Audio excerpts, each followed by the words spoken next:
No se va a morir por pasar hambre 3 días. Quédate tranquilita en casa, que papá te traerá un regalo cuando vuelva. Esas fueron las últimas palabras que me dijo mi marido Mateo. Apenas terminó de decirlas, oí el giro de la llave en la cerradura. Un clac-clac, dos sonidos secos e implacables que resonaron en el silencio. Me quedé paralizada detrás de la pesada puerta de roble, pegando la oreja, pero solo pude escuchar el eco de sus pasos apresurados alejándose. El motor de un coche arrancó, rompiendo con un rugido la calma de la madrugada antes de desvanecerse en la distancia, llevándose consigo toda la crueldad del hombre al que una vez amé. Me había encerrado, a mí, su esposa, y a nuestro hijo de apenas 3 años, en esta casa. Hola, me llamo Valentina y tengo 29 años.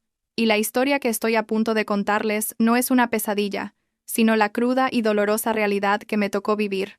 Una realidad que, cuando salió a la luz, hizo que mi suegra, una mujer que yo siempre pensé que me miraba con desdén, viniera martillo en mano a derribar la puerta, gritando entre lágrimas: «Abre de una vez. A tu marido. A ese desgraciado. Le ha pasado algo». Durante nuestros 5 años de matrimonio, creí vivir una vida que muchos envidiarían. Mi marido, Mateo, era jefe del equipo de ventas, un hombre apuesto y con don de gentes. Teníamos un hijo de 3 años, Leo, que era todo mi mundo. A ojos de todos, éramos la familia perfecta y feliz, una imagen impecable, un cuadro sin un solo defecto. Pero solo quien duerme en la cama conoce sus bultos. Nuestra relación se había enfriado desde hacía aproximadamente 1 año, justo cuando Adriana, un antiguo amor de la Universidad de Mateo, reapareció de repente en su vida. Aquella mañana, me dijo que tenía que irse a Barcelona por un viaje de negocios urgente de 3 días. Este proyecto es crucial. El cliente es un poco complicado, así que seguramente no tendré mucho tiempo para llamar. Cuida bien de Leo en casa. No sospeché nada. Al contrario, me levanté al alba para plancharle su mejor traje y prepararle un desayuno caliente. Lo acompañé hasta la puerta, deseándole un buen viaje. Jamás imaginé que todo era una mentira meticulosamente calculada. Una actuación perfecta para ocultar su monstruosidad. Solo cuando el sonido del coche desapareció por completo, me di cuenta de que no se trataba de una broma. Agarré el pomo de la puerta, giré y tiré con todas mis fuerzas. Pero fue inútil. La puerta estaba tan inmóvil como una pared de roca. «Mateo, esto no tiene gracia. Abre la puerta», grité, golpeando la madera con desesperación. Pero solo me respondió un silencio aterrador. Corrí hacia la puerta trasera, solo para descubrir que la reja de hierro también estaba cerrada con un enorme candado por fuera. Todas las ventanas tenían barrotes de hierro macizo. Mi hogar, mi refugio, se había convertido en una prisión sin escapatoria. El pánico se apoderó de mí. Cogí mi móvil a toda prisa y marqué el número de Mateo. «El número que ha marcado no está disponible en este momento». La voz impersonal de la operadora fue como una puñalada a mi última esperanza. Cuando intenté enviarle un mensaje por WhatsApp, me quedé helada al ver la frase: «Has sido bloqueada por este usuario».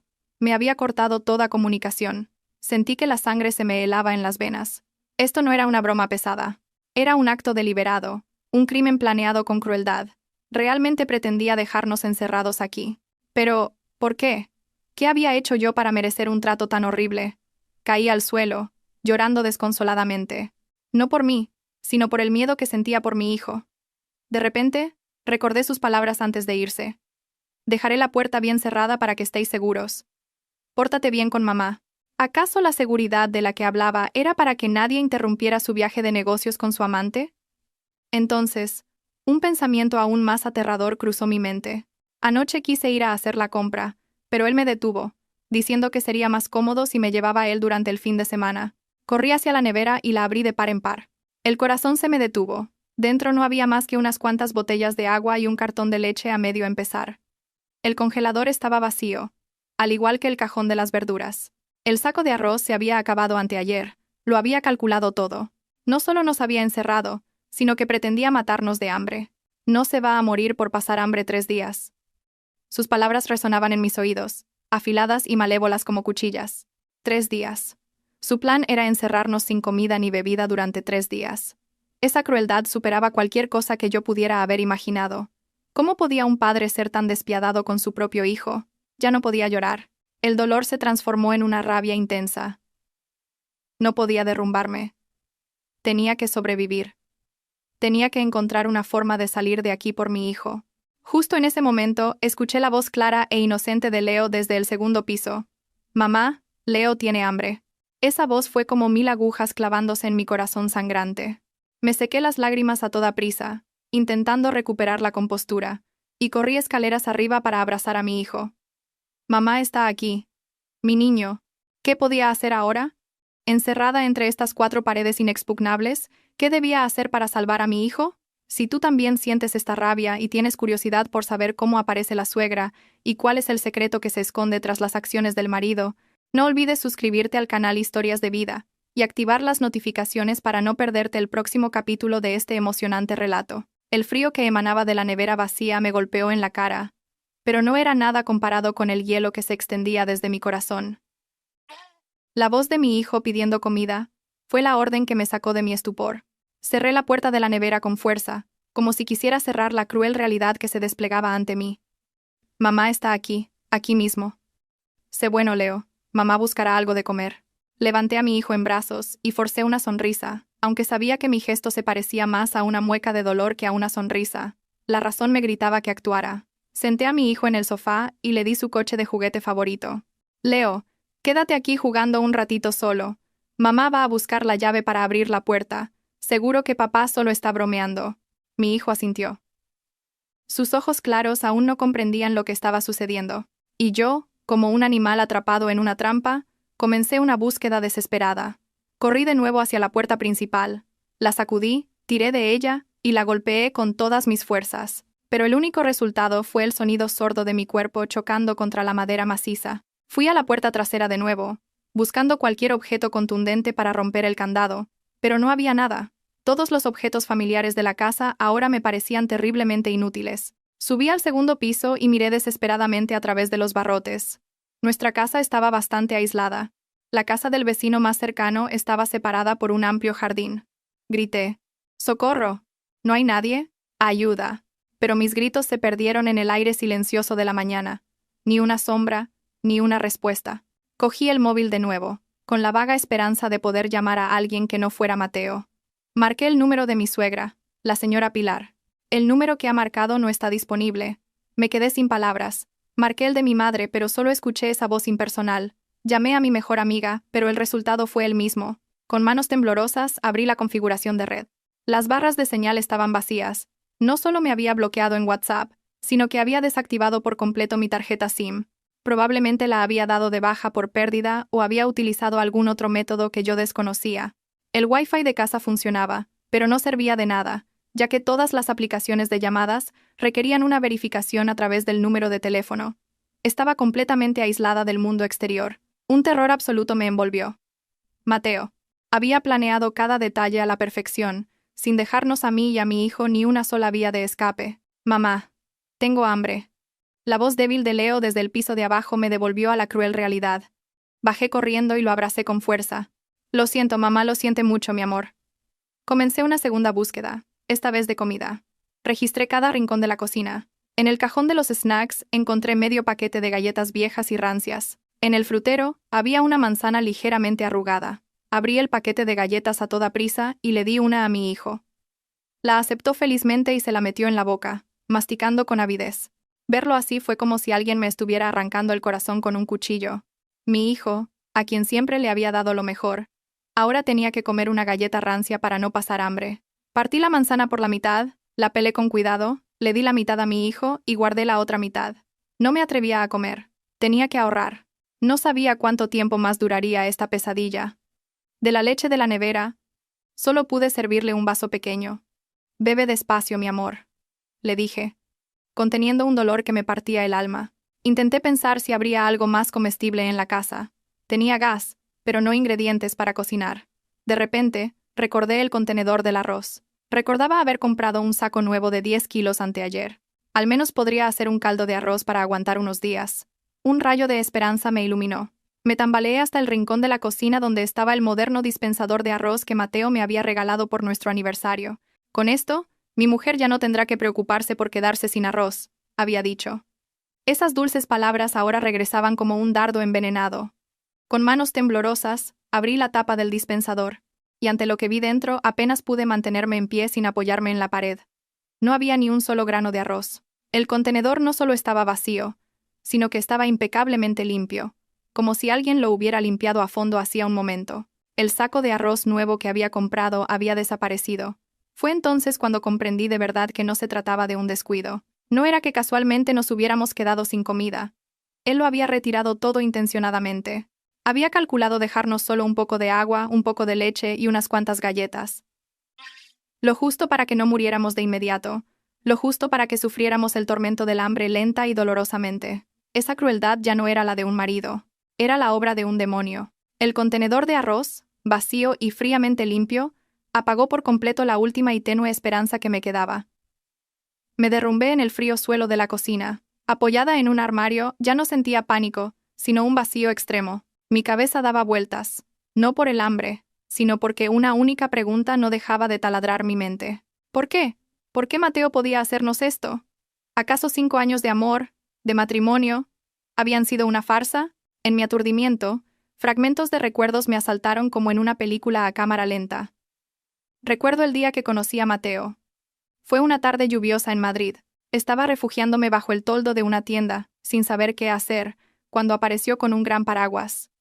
¿Quieres compartirlo?, me dijo. Su voz baja y cálida y su sonrisa amable derritieron la melancolía del día lluvioso. En aquel entonces, él era un joven de provincias que intentaba abrirse camino, y yo, una editora recién licenciada y llena de sueños. Nos enamoramos rápidamente. Un amor puro y apasionado. Era atento, detallista, y siempre sabía cómo hacerme feliz.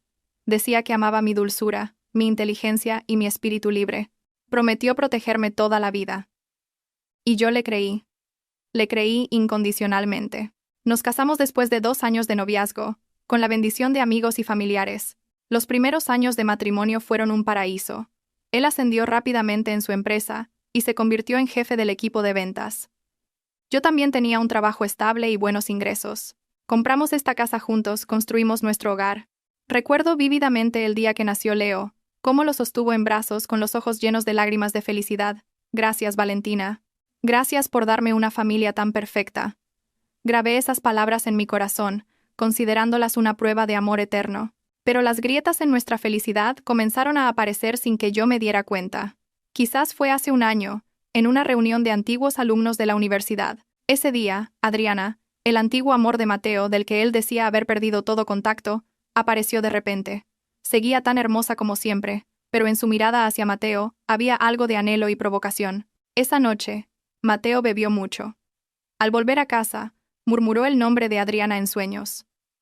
Me dolió el corazón, pero me consolé pensando que era solo por el alcohol, un pequeño recuerdo del pasado. Elegí callar y confiar en mi marido, pero mi silencio se convirtió en permisividad. A partir de ese día, Mateo empezó a cambiar. Salía más temprano y volvía más tarde. Los viajes de negocios repentinos se hicieron más frecuentes. Dejó de compartir conmigo las cosas del trabajo, y los abrazos cálidos de cada noche desaparecieron. Se irritaba y se enfadaba sin motivo. Una vez, solo le pregunté por qué llegaba tan tarde, y me gritó: ¿por qué preguntas? He estado trabajando donde si no. Por favor, deja de vigilarme. Me quedé en shock. Nunca me había levantado la voz, y las señales sospechosas se hicieron cada vez más evidentes. El olor de un perfume desconocido en sus camisas, las llamadas secretas en el baño, los mensajes que borraba apresuradamente cuando me acercaba. Mi corazón ardía, pero intenté aferrarme al último hilo de confianza que me quedaba. Tenía miedo. Miedo de que, si armaba un escándalo, esta familia se rompiera. Miedo de que mi hijo perdiera un hogar completo. Elegí engañarme a mí misma. Mi suegra, la señora Pilar, siempre había sido una mujer estricta y de pocas palabras. Desde que me convertí en su nuera, no había sido especialmente cariñosa, pero tampoco me había hecho la vida imposible. Sin embargo, últimamente su actitud también se había vuelto muy extraña. Me miraba con compasión o suspiraba a menudo. Una vez, vino de visita y vio a Mateo gritándome, y frunció el ceño diciendo: «Hijo, ¿por qué le hablas así a tu mujer?». Mateo simplemente refunfuñó y se fue. En ese momento, le agradecí. Pensé que al menos había alguien en esa casa que me entendía. Pero ahora, repasándolo todo, me di cuenta de una terrible verdad. Esas señales, esos cambios, no fueron casuales. Eran parte de un plan. Mateo no solo me estaba siendo infiel, estaba tramando una conspiración dirigida contra nosotros, y el acto de cerrar la puerta hoy era la última fase de ese plan. Quería arrinconarnos, pero, ¿Para qué? ¿Para poder irse tranquilamente con Adriana? No, no todo era tan simple. El propósito de un hombre dispuesto a matar de hambre a su propio hijo no podía limitarse a un simple asunto de amoríos. Mamá, tengo sed. La voz débil de Leo me sacó de nuevo de mis recuerdos. Miré a mi hijo. Estaba de pie en el umbral de la cocina, con la cara pálida por el hambre. El dolor en mi pecho se transformó en una rabia extrema. Fuera cual fuera su conspiración, fuera cual fuera su propósito, lo que le estaba haciendo a su hijo era un pecado imperdonable. Ya no podía quedarme sentada aquí, dándole vueltas al pasado. Tenía que actuar, tenía que vivir, tenía que sacar a mi hijo de este lugar, y lo juro, Mateo, pagarás por todo lo que has hecho. Pero antes, tenía que enfrentarme a un enemigo más aterrador que su maldad, el hambre y la oscuridad de la larga noche que se avecinaba. La oscuridad llegó antes de lo esperado. Cuando la última luz tenue de la tarde desapareció tras los barrotes, la espaciosa casa se sumió en una densa y fría oscuridad. Me acurruqué en el sofá del salón con Leo en brazos. Se había quedado dormido después de beber las últimas gotas de leche del cartón. Su respiración regular y cálida en mi cuello era el único calor que quedaba en esta casa, ahora convertida en una cueva de hielo. No me atrevía a encender las luces, no por miedo a la factura de la luz, sino por miedo de que la luz acentuara nuestro vacío y soledad. Miedo de romper la débil ilusión de que todo esto era solo un sueño, que si cerraba y abría los ojos, Mateo volvería sonriendo y diría, solo era una broma. Pero sabía que eso solo sería una ilusión, para siempre. El hambre empezó a atormentarme. El estómago me dolía con un retortijón sordo y constante. Bebía pequeños sorbos de agua para llenar el vacío, pero eso solo empeoraba la sensación de hambre. Miré a mi hijo, que dormía plácidamente en mis brazos, y una tristeza infinita me invadió. Había pasado todo el día con hambre. Mañana cuando se despertara, ¿qué le daría de comer? ¿La media galleta que quedaba? ¿O unas cucharadas de agua con azúcar? Esos pensamientos eran como cuchillas invisibles que me desgarraban el alma. Me sentía una madre inútil e impotente. No había podido proteger a mi hijo, ni siquiera darle una comida decente. La culpa y el odio hacia Mateo se mezclaban, convirtiéndose en un veneno que me corroía por dentro. Me preguntaba dónde estaría él en ese momento, qué estaría haciendo, probablemente en algún hotel de lujo en Barcelona con Adriana, cenando a la luz de las velas, bebiendo vino, riendo y disfrutando. Se acordaría, aunque fuera por un instante, de que su mujer y su hijo estaban en casa, temblando de hambre y frío, o nuestra existencia se había borrado por completo de su mente. Afuera empezó a llover. Al principio, eran gotas ligeras que golpeaban el tejado, pero pronto la lluvia se intensificó, azotando las ventanas con un sonido agudo. El viento que aullaba a través de las rendijas sonaba como el lamento de un alma en pena. La gran casa parecía ahora un barco solitario en medio de un mar embravecido, y nosotros, dos pasajeros desesperados sin saber qué nos depararía el mañana. Abracé a mi hijo con más fuerza, como si temiera que la tormenta exterior me lo pudiera arrebatar. Leo se movió ligeramente y frunció sus pequeños labios. Quizás él también sentía frío. Me quité mi delgada chaqueta y lo cubrí. A tientas en la oscuridad, cogí el mantel de la mesa y nos envolví a los dos. Pero el frío no venía de fuera. Venía de lo más profundo de mi ser. Miré por la ventana, y los relámpagos que de vez en cuando rasgaban el cielo nocturno iluminaban el jardín desolado. De repente, pensé en mi suegra, la señora Pilar. Normalmente, sobre las 9 de la noche, llamaba para preguntar por su nieto. Hoy, mi teléfono estaba en silencio. Seguro que Mateo le había mentido. Quizás le dijo que estábamos en casa de mis padres, o le dio cualquier otra excusa convincente para que no llamara. Toda su familia, tejiendo juntos una red perfecta para atraparnos. De repente, escuché un pequeño crujido desde la zona de las escaleras. El corazón se me paró. Contuve la respiración y aguzé el oído. Era muy débil, pero definitivamente había un sonido. ¿Había alguien en la casa? No, imposible. Todas las puertas estaban cerradas, pero el sonido se repitió, esta vez más claro, como pasos cautelosos sobre el suelo de madera. Un escalofrío me recorrió la espalda. ¿No estábamos solos en esta casa? ¿Acaso Mateo había dejado a alguien para vigilarnos? ¿O algo aún más terrible? Abracé a mi hijo con fuerza y me replegué en una esquina del sofá. Con los ojos bien abiertos, miré fijamente la oscuridad impenetrable que cubría las escaleras. No me atrevía ni a respirar hondo. Solo podía esperar en un silencio espeluznante. Los pasos se acercaban cada vez más. No bajaban del piso de arriba, sino que parecían venir de algún rincón de este mismo salón. En la oscuridad total, los pasos cautelosos se hicieron cada vez más cercanos y nítidos. Sentía que el corazón me iba a estallar. Abracé a Leo con todas mis fuerzas. Mi cuerpo temblaba. No por el frío, sino por un terror primario que se apoderaba de cada una de mis células. Contuve la respiración, intentando calmar mi corazón desbocado, y clavé la vista en el espacio difuso frente a mí, de donde provenía el sonido. Cualquier pequeño movimiento en este momento podría ser una señal de peligro mortal. ¡Miau! Un maullido pequeño y débil sonó a mis pies, seguido por la sensación de algo suave y peludo rozando mi pierna. Me sobresalté tanto que estuve a punto de gritar. Instintivamente, agarré el mando de la televisión de la mesa para usarlo como arma. Pero en ese momento, otro relámpago iluminó brevemente la habitación. Miré hacia abajo y solté un suspiro de alivio. Era Mía, nuestra gata tricolor, a la que teníamos desde hacía varios años. Se había pasado todo el día escondida debajo del sofá. El miedo desapareció, dejando paso a un agotamiento extremo. Me dejé caer y reí amargamente. Asustarme así por un gato. ¿Hasta qué punto estaba débil y en pánico? Mía frotó su cabeza contra mi regazo, ronroneando suavemente como si quisiera consolarme. Acaricié su suave pelaje y volví a llorar. Al menos, en esta casa fría, todavía tenía a una pequeña criatura a mi lado. La lluvia de fuera fue amainando, dejando solo el sonido rítmico de las gotas cayendo del alero. La noche transcurrió en un silencio aterrador. No pude pegar ojo, solo me quedé sentada, abrazando a mi hijo, escuchando su respiración regular y el ronroneo de Mía. El hambre seguía atormentándome sordamente, pero la preocupación por el día siguiente era mucho mayor. ¿Qué iba a hacer? El amanecer del segundo día llegó, pero no trajo consigo ni calor ni esperanza. La luz grisácea de un día lluvioso se filtraba por los barrotes, tiñendo la habitación de un tono lúgubre y desolado. Leo se despertó. Ya no lloraba pidiendo comida. Simplemente se quedó quieto en mis brazos, mirándome con sus grandes ojos cansados. «Mamá, estoy cansado», dijo con voz débil. Le toqué la frente y ardía. Había empezado a tener fiebre. El pánico que había reprimido durante la noche estalló con furia. Mi hijo estaba enfermo, encerrado, sin comida ni medicinas. ¿Qué podía hacer? Corrí con él al baño, abrí el agua caliente y empecé a pasarle una toalla húmeda por el cuerpo para intentar bajarle la fiebre. Pero era solo un remedio temporal. Sabía que sin comida y sin medicinas no aguantaría. «Mateo, animal, abre la puerta de una vez», grité, golpeando la puerta con las pocas fuerzas que me quedaban. «El niño tiene fiebre. ¿Me oyes? Vas a matar a tu propio hijo».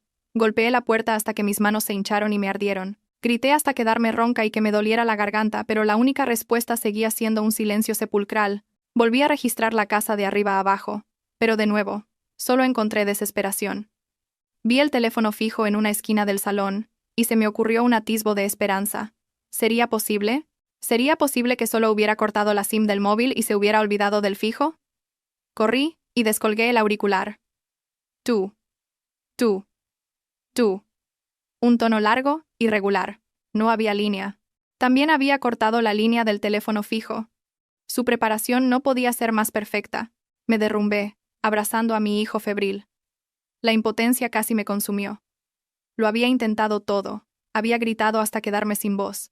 Pero todo había sido en vano. Éramos como dos hormigas atrapadas en una caja sellada, esperando desesperadamente. Miré hacia afuera. La lluvia había cesado y había charcos en el suelo de baldosas. Unas cuantas hojas amarillentas habían caído y se pegaban entre sí. ¡Qué paisaje tan desolador! Tenía que hacer algo. No podía quedarme sentada esperando la muerte.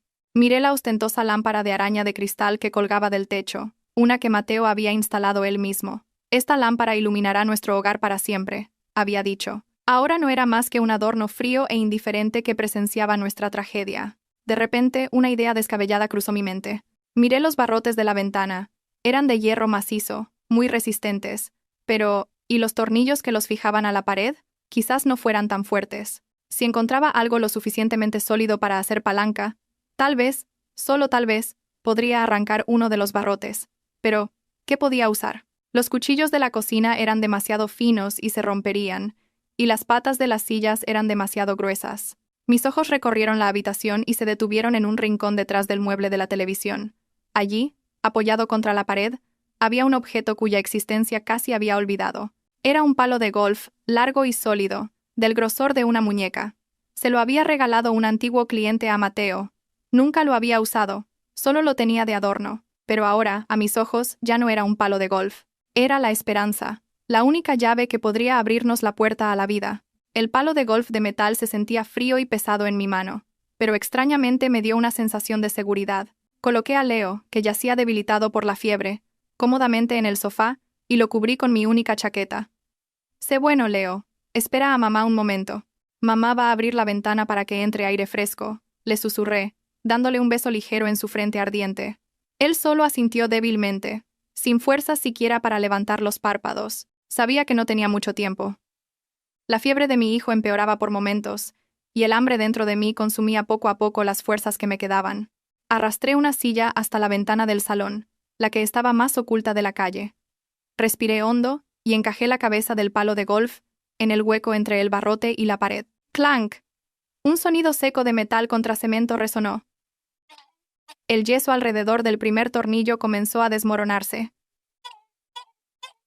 Funcionaba. Mi corazón latió con fuerza, y un rayo de esperanza me iluminó. Agarré el palo con todas mis fuerzas, usándolo como palanca.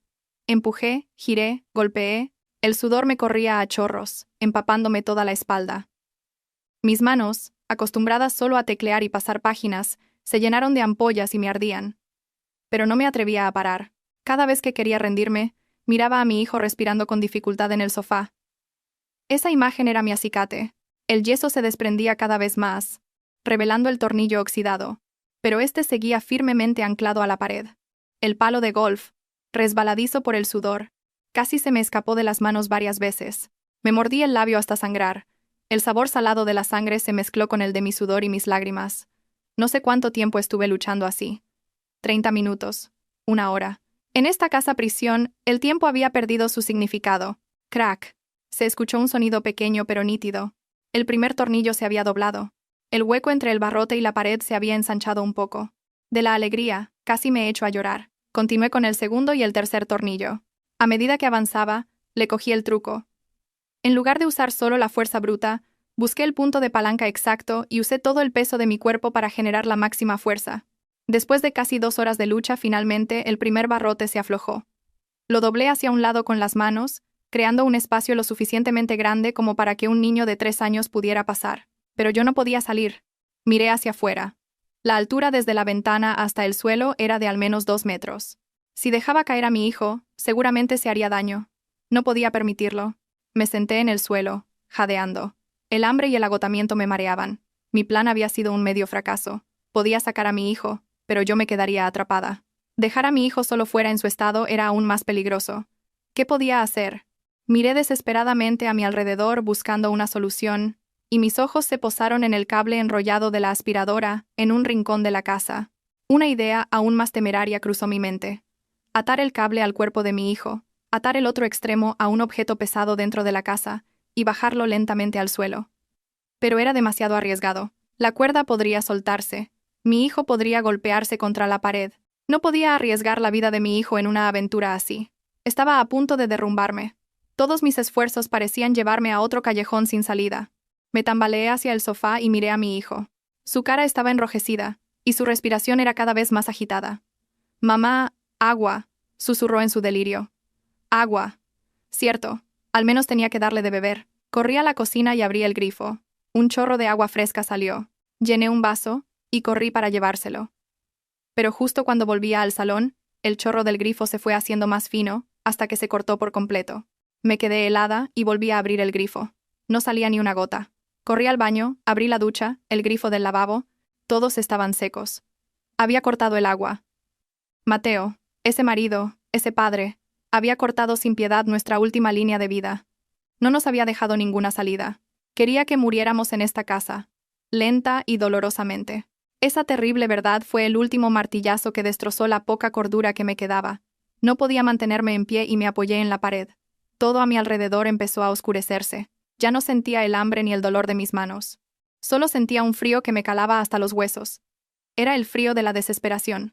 Pero justo antes de desmayarme, un sonido extraño, un pequeño bip, llegó desde la puerta principal, de un lugar al que nunca había prestado atención. En el silencio espeluznante de esta casa sin vida, ese pequeño y solitario bip sonó como una señal de otro mundo.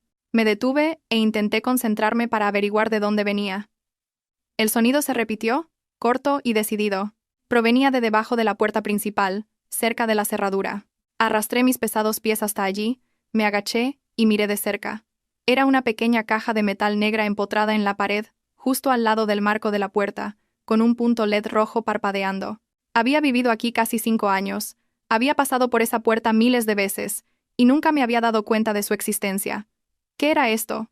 ¿Una alarma? ¿O algo más? Toqué la fría superficie de metal. Pulsé el punto rojo, pero no pasó nada. En mi estado de confusión por el hambre y el agotamiento, mi mente se volvió extrañamente lúcida. Empecé a repasar los acontecimientos, las acciones aparentemente indiferentes de mi suegra. La señora Pilar, hasta ahora, la había considerado una mujer tradicional, estricta, que ni quería especialmente ni odiaba a su nuera. Mantenía una cierta distancia conmigo, y yo lo respetaba, pero desde hacía unos meses se había comportado de manera muy diferente. Recordé que, hace unos 2 meses, me llamó aparte para hablar. «Oye, Valentina», me dijo en voz baja, «¿no crees que esta casa es demasiado grande y vacía para ti y el niño solos?»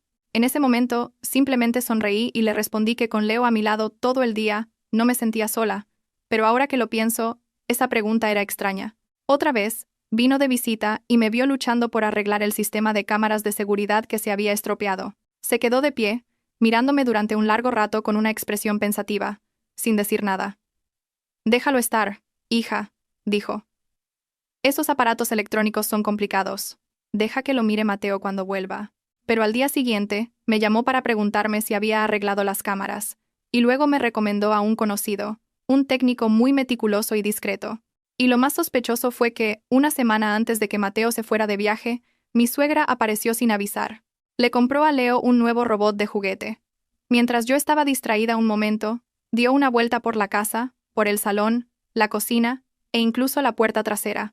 Mientras caminaba, murmuró: «Una casa tiene que ser segura, y las puertas bien cerradas. Hoy en día hay muchos ladrones». Cuando se fue, al pasar por la puerta principal, se detuvo un largo rato, mirando fijamente la cerradura. Yo solo pensé que estaba comprobando si tenía algún problema. Incluso rozó ligeramente con la mano la pared donde estaba la caja negra que acababa de descubrir. En ese momento, simplemente pensé que era una mujer precavida, preocupada por la seguridad de sus hijos. Pero ahora, al unir todas las piezas, se formaba una imagen completamente diferente. Esta misteriosa caja negra. El técnico de cámaras de seguridad discreto. Sus palabras significativas. ¿Acaso mi suegra sabía algo? ¿Acaso había previsto las acciones de Mateo? No, imposible. Es su madre. ¿Cómo podría saber que su hijo iba a cometer tal atrocidad y no detenerlo? Oh, oh, oh. ¿Ella también era parte del plan? Ese pensamiento me hizo estremecer, pero inmediatamente negué con la cabeza. La mirada compasiva con la que me miraba, los suspiros que soltaba cada vez que Mateo me gritaba. Esa no era la mirada de una cómplice.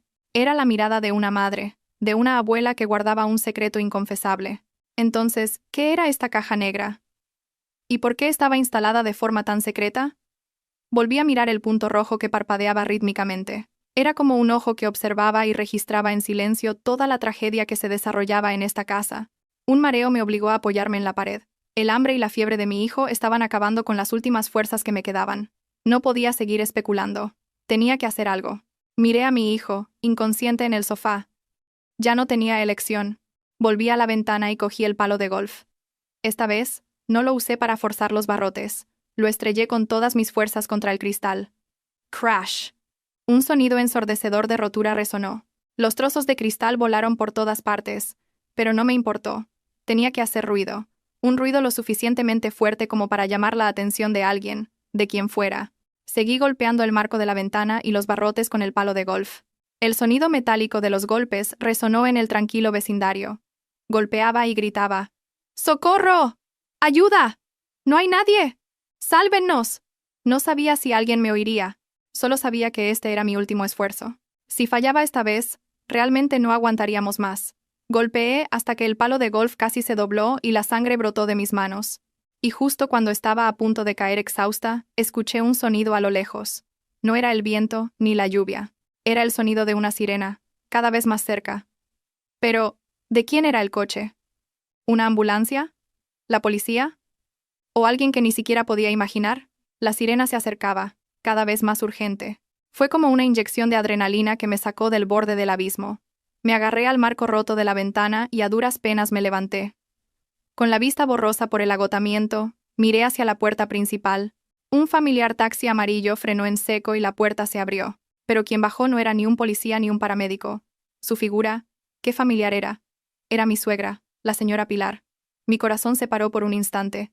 ¿Qué hacía aquí a estas horas? ¿No le había mentido Mateo diciendo que estábamos en casa de mis padres? Estaba sola y parecía muy agitada. Pero lo que más me sorprendió fue lo que llevaba en la mano. No era su bolso de siempre ni una cesta de fruta. Era un enorme martillo de hierro, de los que se usan en la construcción. Brillaba bajo la tenue luz del sol. ¿Qué iba a hacer? No entendía nada. La vi correr hacia la verja y mirar hacia adentro. «¡Valentina! Leo! No hay nadie dentro», gritó, su voz desprovista de su habitual severidad y llena de pánico. Intenté responder, pero estaba tan ronca que solo pude emitir un sonido débil. Ella no me oyó y empezó a golpear violentamente la cerradura de la verja con el martillo. ¡Bum! ¡Bum! El impacto ensordecedor sacudió el espacio. Golpeaba como una loca, con una fuerza increíble para una mujer de 60 años. ¿De dónde sacaba esa fuerza? ¿De la rabia? ¿O de un miedo aún mayor? Después de varios martillazos, la cerradura de la verja se rompió. Tiró el martillo al suelo y entró como una tromba. No corrió hacia la puerta principal, sino directamente hacia la ventana rota donde yo estaba. Al ver mi pelo revuelto, mi ropa desordenada y mis manos ensangrentadas, se detuvo en seco. Sus ojos se abrieron, llenos de horror y compasión. «Dios mío, Valentina, ¿cómo has acabado así?» Luego miró dentro de la casa y vio a Leo, inconsciente en el sofá por la fiebre. Ya no dijo nada más. Retrocedió unos pasos, recogió de nuevo el martillo y se dirigió a la puerta principal. Esta vez, no apuntó a la cerradura, sino a las bisagras. ¡Bum! Una explosión ensordecedora y la puerta de roble tembló violentamente. «Mateo, ¿estás dentro? Abre la puerta de una vez, desgraciado», gritó. Su grito desgarró el silencio, lleno de la rabia y la desesperación de una madre. «Si no abres, voy a derribar esta casa». «¡Bum! ¡Bum!», siguió golpeando, como si descargara toda su ira contenida. Yo me quedé dentro, atónita, sin poder creer lo que veían mis ojos. Mi suegra, a la que había considerado una cómplice, parte de la conspiración, estaba ahora derribando la puerta del infierno con sus propias manos para salvarnos. ¿Por qué? ¿Qué había pasado? Después de una docena de martillazos, una de las bisagras cedió y la puerta se entreabrió. Ella tiró el martillo a un lado y se lanzó contra la puerta con todo su cuerpo. La pesada puerta de madera finalmente no pudo resistir y se abrió de par en par, golpeando con fuerza la pared. La señora Pilar entró en la casa, jadeando.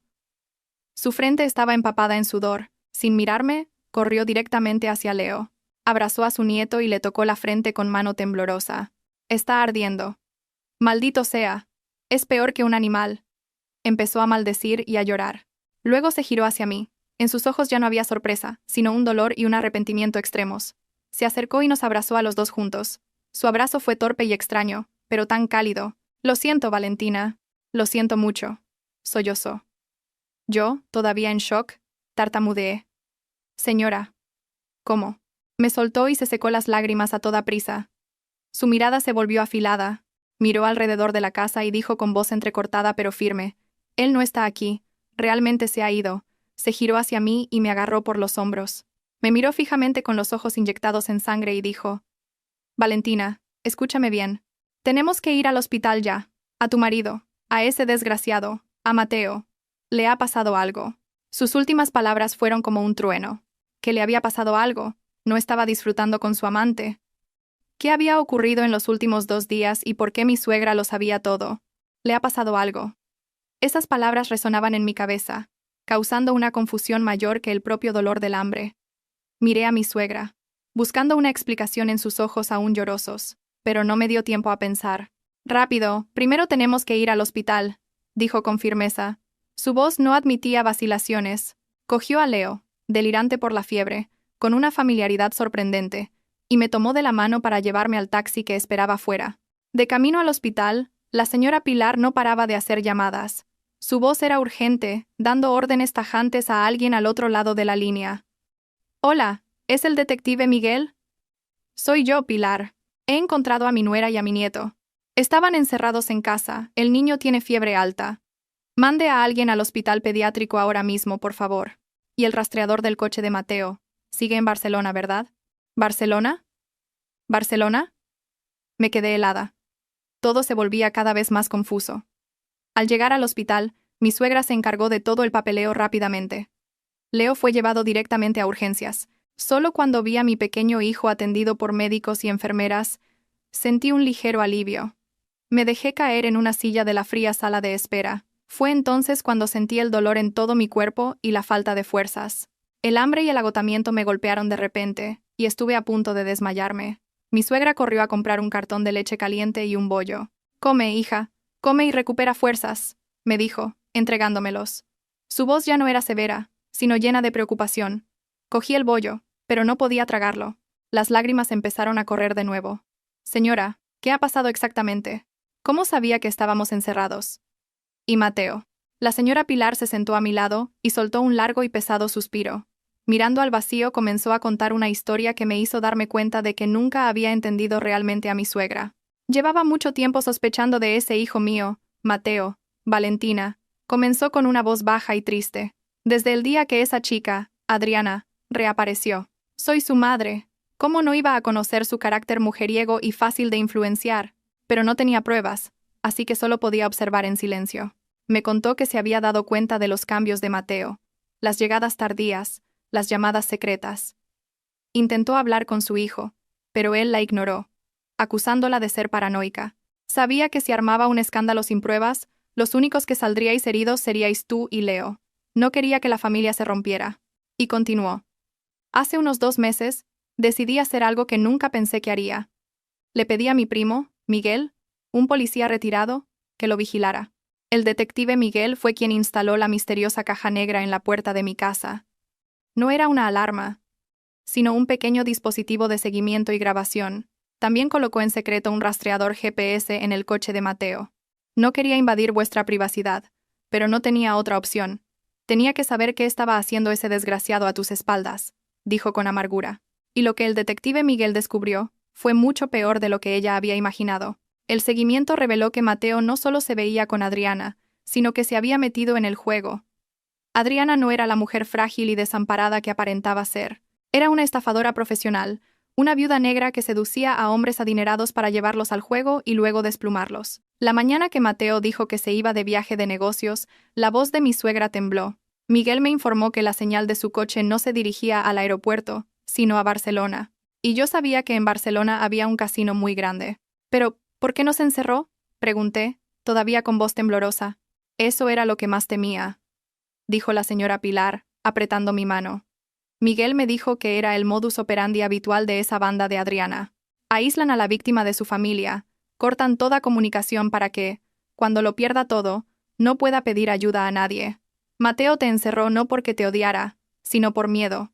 Miedo de que te dieras cuenta, de que me llamaras, de que yo lo detuviera. Me quedé sin palabras. La crueldad de Mateo no provenía del odio, sino de la cobardía y el egoísmo extremo. Había sacrificado la seguridad de su mujer y su hijo para que no lo molestaran en su partida de juego con su amante. Los últimos 2 días te he estado llamando sin parar, pero no contestabas. Supe de inmediato que algo había pasado. Llamé a Mateo y tampoco contestaba. Supe que se había metido demasiado hondo, dijo con impotencia. Y hace media hora, recibí un mensaje de Miguel. Decía que Mateo había perdido todo el dinero que tenía. No solo el efectivo que llevaba, sino que también había puesto el coche como aval. Ahora lo tienen retenido los acreedores. Si no lleva el dinero esta noche, ellos, no terminó la frase, pero yo ya lo había entendido. Él le ha pasado algo del que hablaba no era un accidente de tráfico, sino un peligro mortal. Por eso había entrado en pánico hasta el punto de coger un martillo y derribar la puerta. Temía perder a su único hijo, y temía que, si tardaba un poco más, también perdería a su nuera y a su nieto. La terrible verdad había salido a la luz. Pero planteaba una pregunta aún mayor. Entre un marido retenido por mafiosos y un futuro incierto, ¿qué debía hacer? Y mi suegra, que hasta hace poco me parecía tan lejana, ¿podría ser una aliada de confianza? La historia de mi suegra terminó con un pesado silencio. Me quedé sentada, con la mente en un torbellino, tratando de procesar la terrible información que acababa de recibir.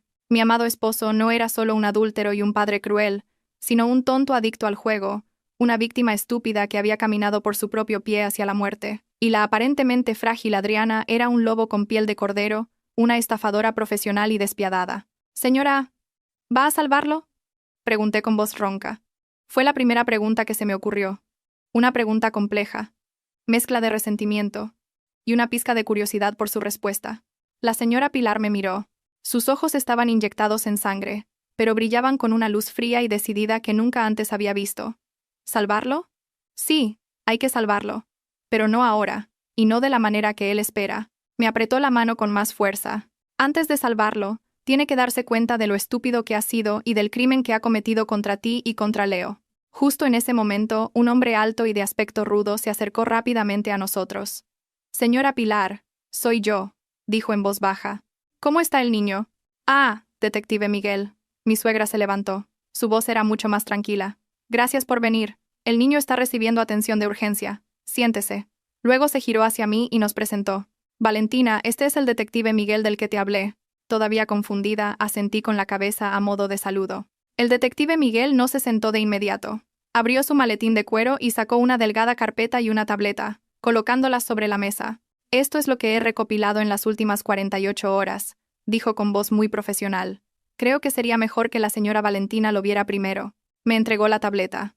La pantalla se iluminó, mostrando una serie de fotos ordenadas cronológicamente. La primera era de Mateo y Adriana entrando de la mano en un lujoso resort de Barcelona. La segunda, riendo alegremente en un restaurante junto a la playa. Pero las siguientes fotos eran completamente diferentes. Eran fotos tomadas a escondidas desde lejos, dentro de un casino. Mateo estaba sentado en una mesa de póker, con la cara brillante de tensión y sudor. La pila de fichas frente a él disminuía cada vez más. Adriana, sentada a su lado, ya no parecía tan cariñosa. De vez en cuando, le susurraba algo a un hombre de aspecto rudo que estaba de pie detrás de ella. Y la última foto me dio un escalofrío. Mateo estaba acurrucado en un rincón de una habitación, rodeado por 3 hombres tatuados. En su cara ya no había la tensión de un jugador, sino el terror extremo de una presa atrapada. Adriana estaba a cierta distancia, con los brazos cruzados, mirándolo con una expresión fría y desconocida. Ya no era su amante, sino su carcelera. El señor Mateo perdió más de 150.000 euros, dijo el detective Miguel con una voz monótona, como si leyera un informe. Perdió todos sus ahorros personales y su coche nuevo, comprado a plazos, y al final, firmó un pagaré con unos intereses de usura. 150.000 euros, murmuré. Esa cantidad superaba mi imaginación. ¿De dónde había sacado Mateo tanto dinero para perderlo en el juego en 2 días? Como si leyera mis pensamientos, mi suegra dijo con amargura. Sacó dinero en secreto de la cuenta de ahorros conjunta que teníais, sin que tú lo supieras. Llevaba mucho tiempo planeando este viaje. El detective Miguel pasó una página de la carpeta y señaló una copia del extracto bancario. Aquí está la prueba. El señor Mateo retiró el dinero en pequeñas cantidades durante el último mes para que la señora Valentina no se diera cuenta. También encontramos pruebas de que intentó pedir un préstamo a usureros poniendo como garantía la casa que tenéis en común, pero lo pillamos antes de que pudiera hacerlo. Miré los números y las letras en el papel. Todo era tan evidente. Mateo no había caído en la tentación por casualidad.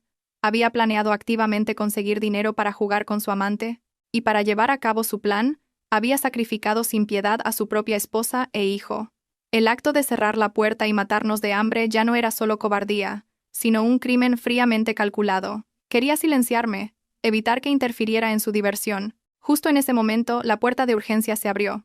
Una enfermera salió y dijo sonriendo: «La fiebre del niño ha bajado. Está estable y en breve lo trasladaremos a una habitación normal». Sentí como si me quitaran un peso enorme de encima. Rompí a llorar, pero esta vez eran lágrimas de alivio. Una vez que mi preocupación por mi hijo desapareció, otra pregunta me asaltó el corazón. ¿Y mi marido? Había cometido un crimen imperdonable. Pero también su vida corría peligro. Entre el odio y el último vestigio de afecto conyugal, ¿qué debía hacer? ¿Y qué significaba exactamente que mi suegra lo salvaría de otra manera? Solo cuando trasladaron a Leo a una habitación normal, pude respirar de nuevo. Después de que le bajara la fiebre, dormía plácidamente, y su rostro había recuperado el color. Sus pequeños labios se movían de vez en cuando, como si soñara que estaba mamando. Me senté junto a la cama y le cogí la manita. Una gratitud infinita llenó mi corazón. Gracias, Dios mío. Mi hijo estaba a salvo. Mi suegra y el detective Miguel estaban hablando en el pasillo. Podía oír su voz débilmente. Ya no era una voz de pánico, sino una voz firme y decidida. Estaba discutiendo algo con el detective Miguel, un plan que yo aún no conocía. Poco después, volvió a la habitación, con el rostro completamente sereno, Acercó una silla y se sentó a mi lado. En la habitación solo se oía el tic-tac regular del gotero. Un silencio extrañamente tranquilo. Mi suegra y yo, dos mujeres que antes apenas habíamos cruzado más de 10 minutos de conversación, ahora estábamos sentadas una al lado de la otra con el mismo sentimiento. Pero este silencio ya no era de distancia, sino de espera. Ambas sabíamos que necesitábamos una conversación sincera. Finalmente, ella fue la primera en hablar. Valentina, sé lo confundida que estás ahora, y cuánto odias a ese hijo mío. No tengo derecho a pedirte que lo perdones. Ni siquiera yo puedo perdonarlo ahora mismo. Me miró. Sus ojos estaban llenos de cansancio y arrepentimiento. Pero te necesito. Necesito que me ayudes. Levanté la cabeza, sorprendida. ¿Que me necesitaba a mí? Yo, su nuera, con la que siempre había mantenido las distancias, ahora necesitaba su ayuda. ¿Qué puedo hacer, señora? Ayúdame a darle una lección a Mateo. Su voz no era una súplica, sino una propuesta, una invitación a una alianza. Es mi hijo, mi sangre. No puedo dejar que muera a manos de unos mafiosos. Pero tampoco puedo permitir que piense que todos sus pecados serán perdonados si llora y súplica. Tiene que pagar un precio, Valentina. Un precio muy alto por su estupidez, su egoísmo y su crueldad. Me quedé en silencio. Su propuesta era tan inesperada. Pensé que de alguna manera conseguiría el dinero y traería a su hijo de vuelta. Pero no. Quería darle una lección. Comprendiendo mi vacilación, continuó con una voz clara y lógica. He hablado con el detective Miguel. No vamos a denunciarlo a la policía de inmediato. Si lo hacemos no sabemos qué le harán a Mateo. Pero tampoco les vamos a dar el dinero sin más. Eso solo empeoraría sus hábitos, y no resolvería el problema de raíz, que son Adriana y su banda.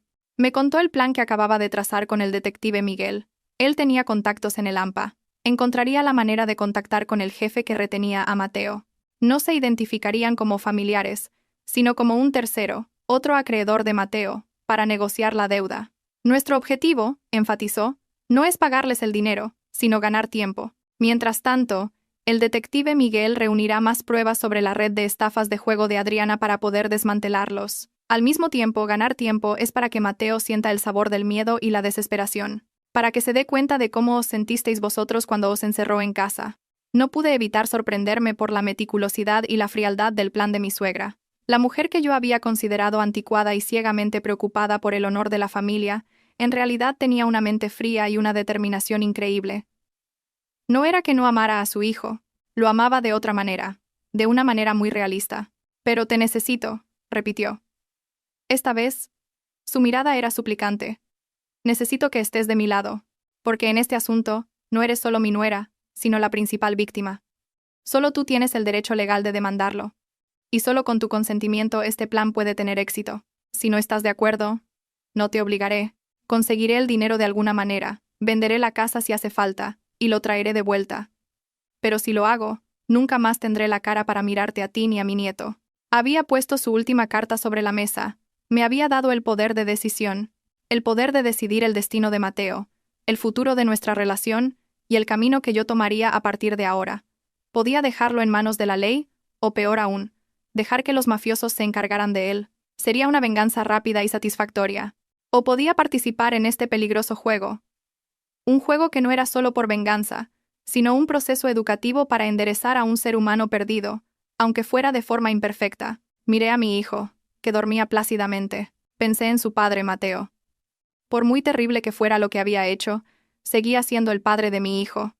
No quería que mi hijo creciera con un padre que había muerto miserablemente a manos de la mafia, pero tampoco quería que tuviera un padre que no se diera cuenta de sus errores. Finalmente, levanté la cabeza y miré a mi suegra directamente a los ojos. De acuerdo, señora, lo haré con usted. En ese momento, supe que entre mi suegra y yo se había formado la alianza más inesperada y extraña, una alianza basada no en el amor, sino en el objetivo común de la salvación y el castigo. Y no podía prever que esta decisión nos enfrentaría no solo a los estafadores, sino también a los rincones más oscuros de nuestra propia familia. Mi asentimiento pareció desatar un nudo invisible en el corazón de mi suegra. Soltó un suspiro de alivio y sus hombros, antes tensos, se relajaron. Gracias, Valentina. Sabía que no me equivocaba contigo, dijo con la voz ligeramente quebrada. Por primera vez, vi en sus ojos no juicio ni distancia, sino confianza y entrega. A partir de ese momento, la pequeña habitación del hospital se convirtió de repente en un centro de operaciones. Mientras yo me quedaba en el hospital cuidando de Leo, Mi suegra y el detective Miguel actuaron con rapidez y método. Miguel, usando su experiencia y sus contactos, identificó rápidamente al jefe de la organización que retenía a Mateo. Se llamaba El Cicatriz, un conocido mafioso de Barcelona que regentaba casinos ilegales y se dedicaba a la usura. No podemos subestimarlo, le dijo Miguel a mi suegra por teléfono. Yo, que estaba al lado, lo oí claramente. Es un tipo muy astuto y cruel. Tenemos que acercarnos con mucho cuidado. El primer paso, según el plan, era el acercamiento. Miguel no actuó directamente. Envió a un antiguo subordinado suyo, un hombre de aspecto rudo y conocedor de las reglas del AMPA, a encontrarse con el Cicatriz. Este hombre se presentó no como un familiar de Mateo, sino como el representante de un acreedor más grande de Madrid, otro acreedor al que Mateo debía una gran suma de dinero. Ese Mateo le debe dinero a mi jefe, le dijo el subordinado de Miguel a El Cicatriz con tono arrogante. He oído que lo tenéis vosotros.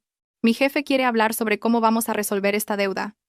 A nosotros no nos interesa que al deudor le pase algo antes de pagar. Esta estrategia de divide y vencerás tuvo un efecto inmediato. El Cicatriz, que tenía la sartén por el mango, se encontró de repente en una posición pasiva. Ahora Mateo no era solo su deudor, y no podía deshacerse de él a la ligera. Se vio obligado a aceptar una negociación. Mientras tanto, mi suegra y yo hicimos nuestra parte. Siguiendo el consejo de Miguel, lo primero que teníamos que hacer era cortar la retirada financiera de Mateo, para que abandonara la ilusión de que podía resolverlo todo fácilmente con dinero. A la mañana siguiente mi suegra y yo fuimos juntas al banco. Con todos los documentos legales que demostraban nuestra cotitularidad de cuentas y bienes, solicitamos congelar todas las cuentas de ahorro y cancelar todas las tarjetas de crédito a nombre de Mateo y las cuentas conjuntas. El empleado del banco nos miró con extrañeza al oír nuestra petición. ¿Están seguras? Congelar una cuenta es bastante complicado de revertir. Estamos seguras, respondí con firmeza. Mi suegra, a mi lado, asintió en silencio. Al salir del banco, me invadió una extraña sensación. Acababa de actuar junto a mi suegra contra mi marido, su hijo, pero no sentí satisfacción, solo una fría determinación. Era algo que había que hacer. El siguiente paso era aún más importante.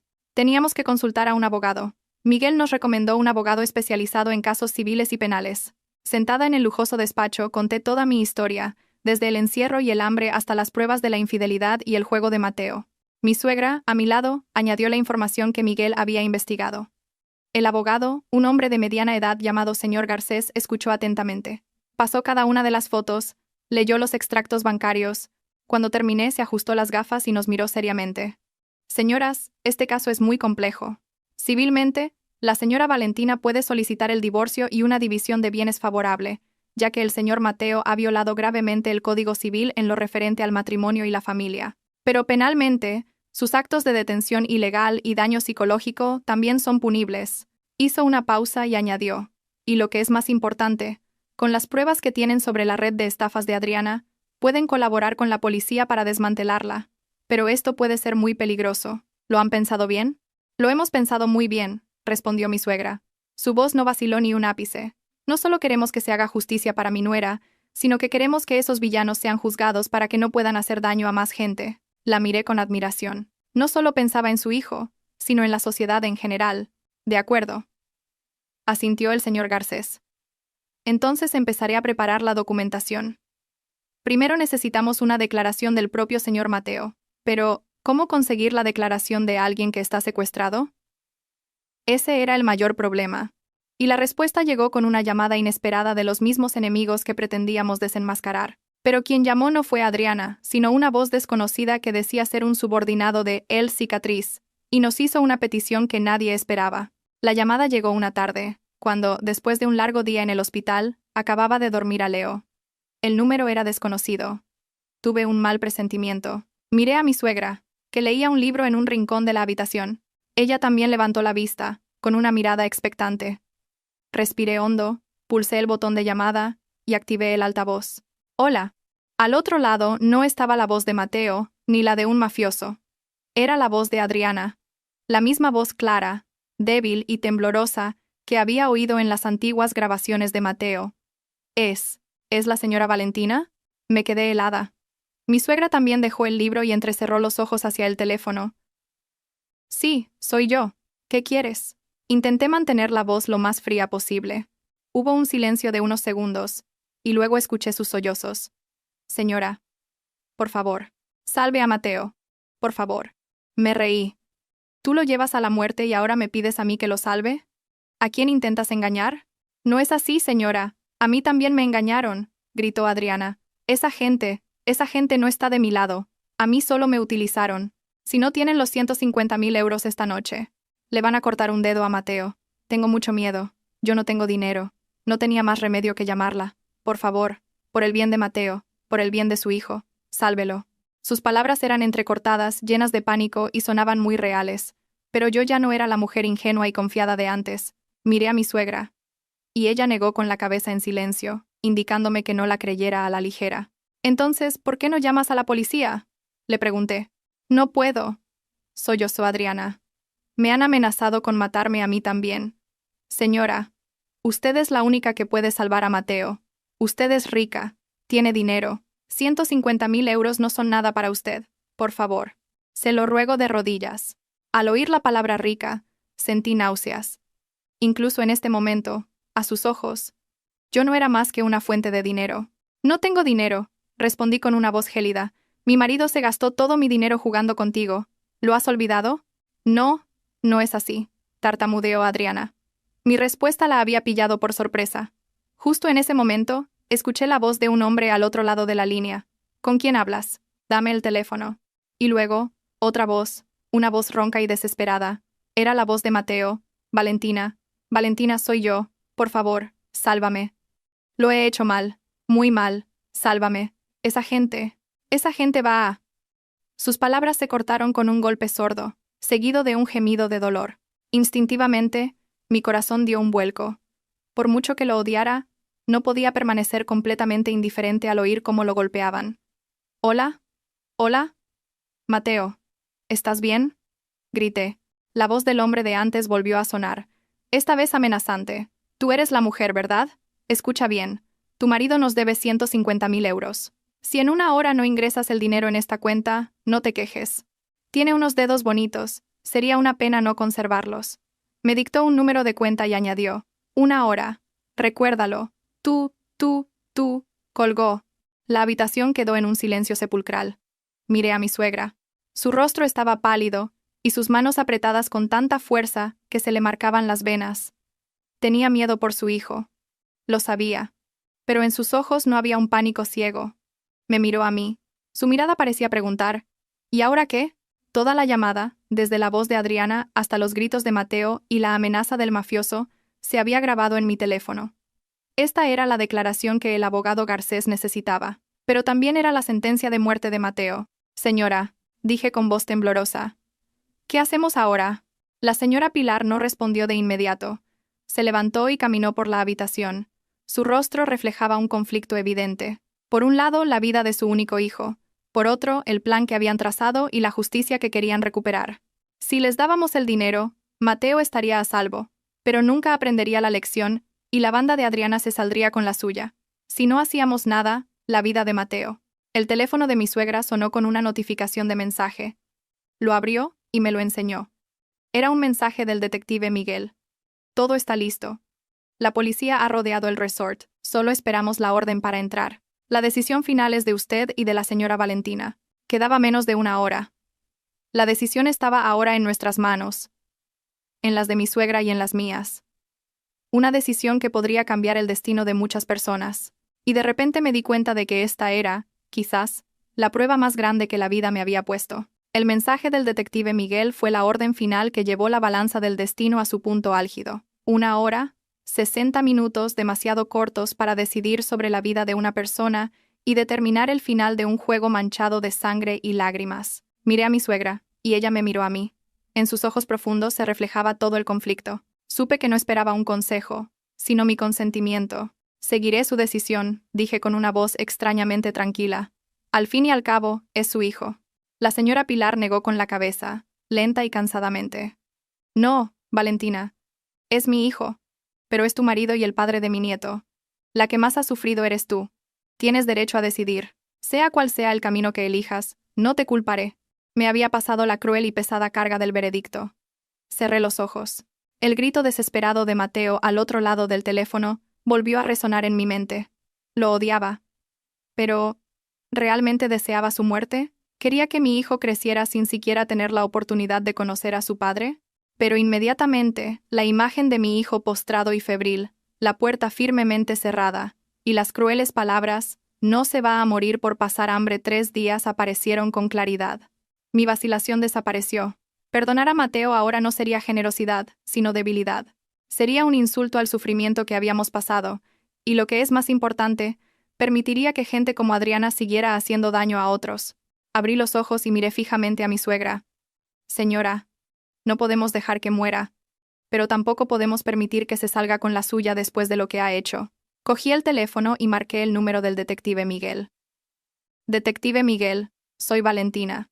Mi suegra y yo hemos tomado una decisión. Dígale a la policía que inicie la operación. Hice una pausa. Pero, ¿podría pedirles que garanticen la seguridad de Mateo en la medida de lo posible? Al fin y al cabo, él también es una víctima de la estafa. Entendido. La voz de Miguel al otro lado de la línea sonó decidida. No se preocupe. Es su trabajo. El teléfono se cortó, y todo quedó decidido. Mi suegra y yo nos sentamos una al lado de la otra en silencio. Solo podíamos esperar. El tiempo pasaba con una lentitud asfixiante. Con cada minuto que pasaba, imaginaba la redada policial, los disparos, los gritos. Apreté con fuerza la mano de mi suegra. Estaba helada y temblaba. Por muy fuerte que aparentara ser, era una madre preocupada por su hijo. Pasaron unos 30 minutos cuando sonó el teléfono de mi suegra. Era Miguel. Contestó apresuradamente. «¿Qué ha pasado? ¿Qué ha pasado?», preguntó con urgencia. Contuve la respiración y escuché. «Se acabó, señora». La voz de Miguel sonaba algo cansada, pero llena de alivio.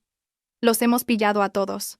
El cicatriz, Adriana y sus secuaces». La policía entró justo cuando estaban golpeando al señor Mateo para grabar un vídeo de extorsión. Por suerte, llegaron a tiempo. ¿Y Mateo?», preguntó mi suegra con voz temblorosa. «Está a salvo, aparte de algunos moratones. Está bien.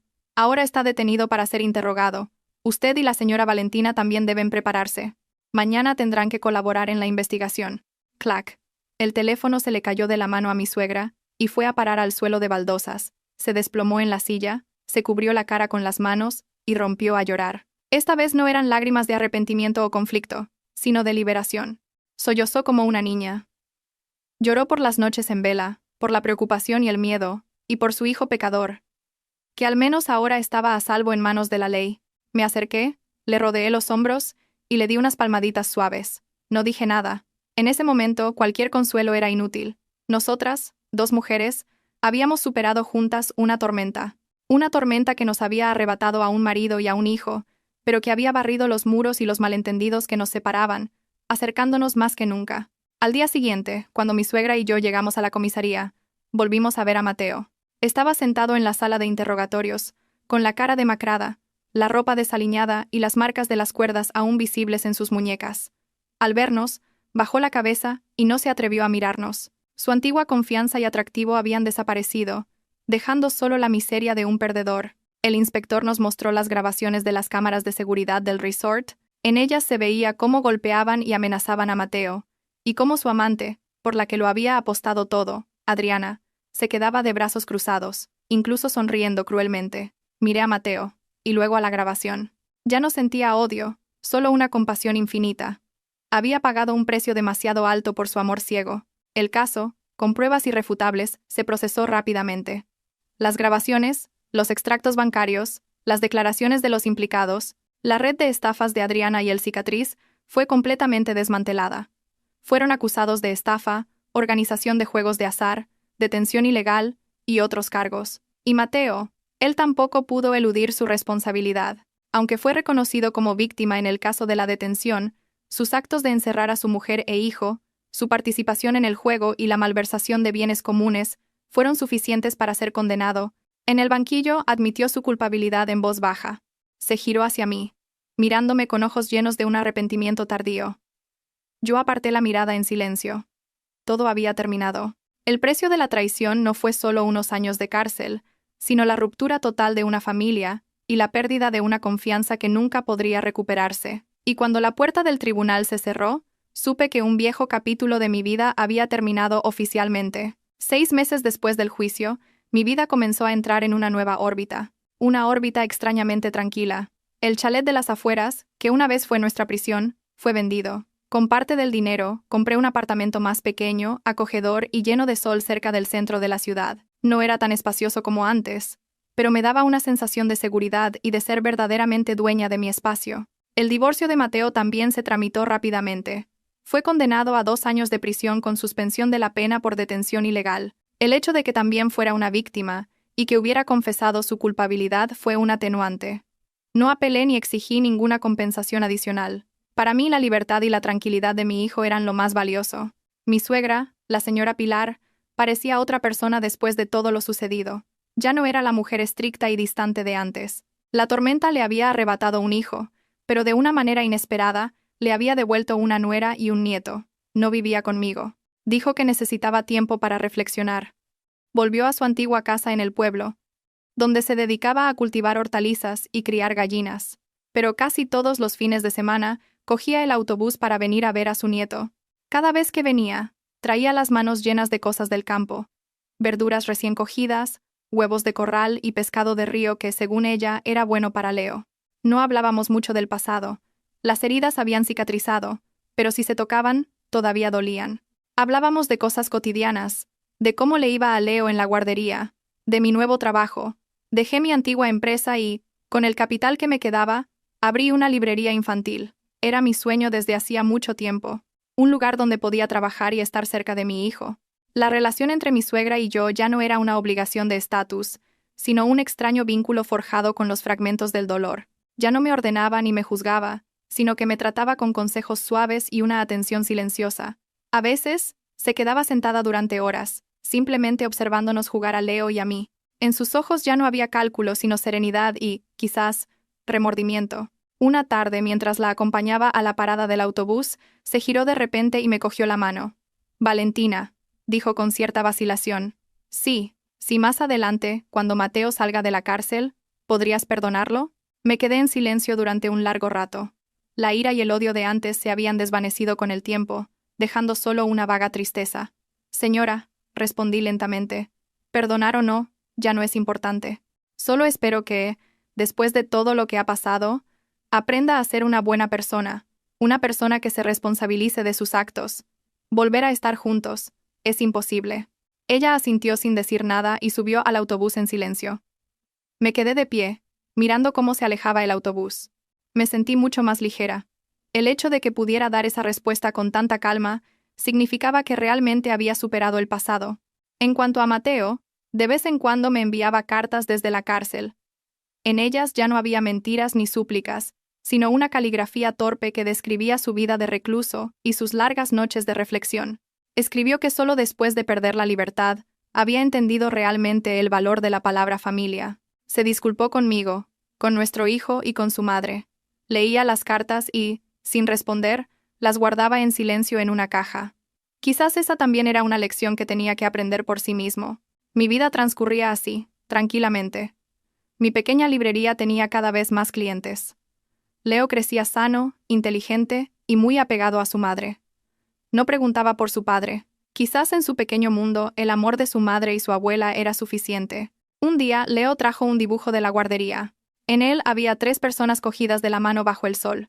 Una mujer de pelo largo, un niño pequeño y una abuela de pelo blanco. «Esta es mamá, este es Leo, y esta es la abuela», dijo mi hijo con voz clara, señalando a cada uno. «Esta es nuestra familia». Abracé a mi hijo. Las lágrimas rodaron por mis mejillas. Pero esta vez, eran lágrimas de felicidad. Había perdido un marido, pero había ganado una madre.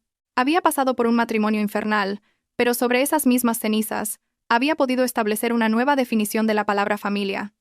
Una familia no tenía por qué ser perfecta, ni completa, solo necesitaba tener amor y respeto verdaderos el uno por el otro. Y supe que, aunque nos quedaba un largo camino por delante, sería un camino lleno de sol. El tiempo era una medicina misteriosa, podía desdibujar las heridas, pero a veces también despertaba de repente el dolor que creías dormido. Mi pequeña librería, la estantería de Leo, se había convertido en el refugio más tranquilo para mi hijo y para mí. El olor a papel nuevo, el suave aroma a café y el sonido de las páginas al pasar habían sustituido por completo los gritos desesperados y los martillazos sordos de hacía 2 años. Aprendí a sonreír a los clientes, a disfrutar de cada aliento de libertad, pero una tarde, cuando el sol ya se había puesto tras el hilo de enfrente de la tienda, la sombra de una persona apareció y congeló por un instante mi mano, que ordenaba libros. El hombre estaba en el umbral, y su delgada sombra se alargaba sobre el suelo de madera.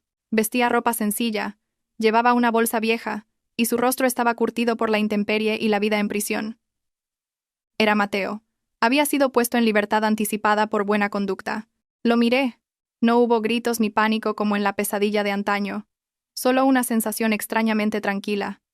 Este hombre de pie frente a mí. Una vez fue mi cielo, el marido al que serví con todo mi corazón, y al mismo tiempo el demonio que nos abandonó al borde de la muerte y cerró la puerta. Ahora parecía tan pequeño y miserable. Valentina, he vuelto. La voz de Mateo era ronca, llena de vacilación y miedo. No se atrevía a entrar, solo se quedó allí, como un extraño que mira un mundo del que ha perdido la llave. Dejé el libro que tenía en la mano en la estantería y caminé lentamente hacia él. La distancia entre nosotros era de solo unos pocos pasos, pero parecía tan lejana como los dos extremos de dos océanos. «Has vuelto», respondí. Mi voz era tan tranquila que me sorprendí a mí misma. No había resentimiento ni alegría. Solo el saludo a un viejo conocido de otra vida. Justo en ese momento, Leo salió corriendo de la pequeña sala de lectura con un avión de papel en la mano. «Mamá, mira esto». Se detuvo al ver al extraño en la puerta. Leo ya tenía 5 años. Era un niño inteligente y sensible. Miró a Mateo con una mezcla de curiosidad y cautela. Mateo miró a su hijo. Sus ojos se enrojecieron y sus hombros temblaron. Se arrodilló y extendió sus manos ásperas hacia su hijo. «Leo». «Soy papá, hijo. Papá ha venido a ver a nuestro Leo». Pero Leo no corrió hacia él. Dio un paso atrás y se escondió detrás de mi falda, agarrando mi mano con fuerza. «Mamá, ¿quién es? ¿Por qué llora este señor?». La palabra señor de la boca de su hijo fue como la última puñalada al orgullo y al arrepentimiento de Mateo. Se cubrió la cara con las manos y, en medio de la librería, empezó a llorar como un niño. En su llanto, pude oír todo el arrepentimiento tardío, la pérdida y el dolor que había soportado en los últimos 2 años. Pero mi corazón no vaciló. Al verlo, recordé la imagen de mi hijo pequeño, débil y febril, y el sonido seco de la puerta cerrándose 2 veces. Esos recuerdos, a pesar de mis esfuerzos por enterrarlos, se habían convertido en parte de mi instinto de protección. Mi suegra, la señora Pilar, llegó en ese momento de hacer la compra. Al ver a su hijo arrodillado en la puerta, se le cayeron las bolsas. No corrió a abrazarlo. Simplemente se quedó de pie en silencio, mirando a Mateo y luego a mí. El conflicto de una madre era evidente en su rostro. Finalmente, se acercó y le puso una mano en el hombro a Mateo. Su voz era baja y triste, pero firme. «Levántate, Mateo. Vámonos a casa. Este ya no es tu lugar». Mateo levantó la cabeza, miró a su madre y luego a mí con una mirada suplicante. «Valentina, por favor, dame una oportunidad, para poder pagar mi deuda con vosotros, solo una vez». Respiré hondo, inhalando el fragante olor a madera de la librería para calmarme. «Mateo», dije lentamente, «las oportunidades no se piden, se crean.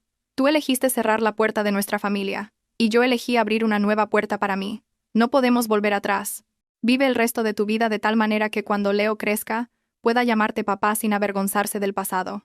Al terminar de decir eso, cogí la mano de Leo y entré sin mirar atrás. Oí a mi suegra ayudar a Mateo a levantarse y marcharse. Sus pasos se alejaron por la calle. Esa noche, me quedé sentada sola en la librería, entre las estanterías abiertas. Pensé en el perdón. El perdón no era permitir que esa persona volviera y destruyera de nuevo la paz que tanto me había costado construir. El perdón era liberarme a mí misma para no seguir atada a las cadenas del pasado. Todo parecía haber terminado pacíficamente.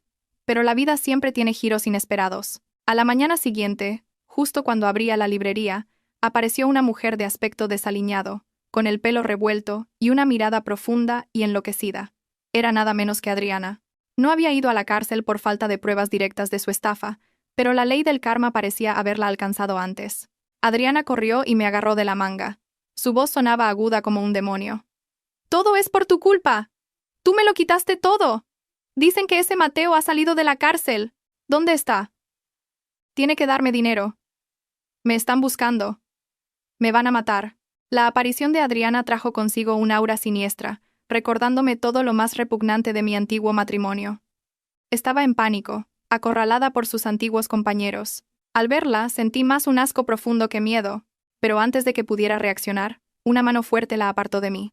Una sombra alta se interpuso entre nosotras, y una voz digna y protectora resonó. Me sorprendí al darme cuenta de quién era. La mano que había empujado a Adriana era la de Mateo. Estaba de pie, protegiéndome, como debería haber hecho años atrás. Pero a diferencia de su antigua apariencia elegante y sofisticada, ahora Mateo mostraba las huellas de la adversidad, junto con una nueva firmeza. Miró a Adriana. En sus ojos ya no había compasión ni engaño, solo frialdad y un profundo desprecio. Adriana, deja de hacer locuras, gruñó Mateo. Cada palabra llevaba el peso de los años de sufrimiento en la cárcel. Todo lo que te debía, lo he pagado con mi honor, mi familia y mis años de libertad. Ya no soy tu presa. Lárgate de aquí antes de que llame a la policía y te denuncie por amenazas y alteración del orden público. Adriana miró a Mateo, luego a mí, y se echó a reír como una loca. ¿La policía? ¿Me amenazas? Tú también eres un criminal, Mateo. ¿Qué derecho tienes? ¿Creéis que podéis ser felices sobre mis ruinas? Nunca.